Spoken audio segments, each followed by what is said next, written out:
कांचन सोळंके यांच्या संशयास्पद मृत्यू प्रकरणाचा तपास रखडल्याचा आरोप करत कुटुंबियांनी अकोला जिल्हाधिकाऱ्यांकडे धाव घेतली आहे.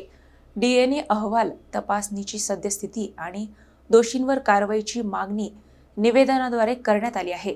अमरावती जिल्ह्यातील दर्यापूर तालुक्यातील रामागड येथील आदिवासी पारधी समाजातील तरुणी कांचन विठ्ठल सोळंके यांच्या संशयास्पद मृत्यू प्रकरणाचा तपास रखडल्याचा आरोप करत कुटुंबियांनी अकोला जिल्हाधिकाऱ्यांना निवेदन सादर केले आहेत.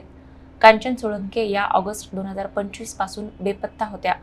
त्यानंतर डिसेंबर महिन्यात रामागड तलाव परिसरात मानवी हाडांचा सापळा आढळून आला होता. पुढील तपासानंतर हे अवशेष कांचन सोळंके यांचे असल्याचे सांगण्यात आले आणि नमुने डीएनए तपासणीसाठी पाठविण्यात आले.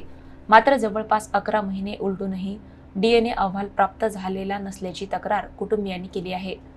तसेच mobile call details, location tracking आणि इतर तांत्रिक तपासातून काय निष्पन्न झाले याची माहितीही देण्यात आलेली नसल्याचा आरोप करण्यात आला आहे. तपास पारदर्शकपणे करून दोषींवर कठोर कारवाई करावी आणि पीडित कुटुंबांना न्याय द्यावा अशी मागणी करण्यात आली आहे. कांचनताई सोळंकेला न्याय मिळाला पाहिजे. जोपर्यंत तिला न्याय मिळत नाही तोपर्यंत आम्ही शांत बसणार नाही. आज फक्त आम्ही निवेदन दिले, पण उद्या अख्ख्या महाराष्ट्रभर बहुजन समाज आम्ही रस्त्यावर उतरू आणि कांचनताईला न्याय दिल्याशिवाय आम्ही शांत बसणार नाही हाच इशारा देतो.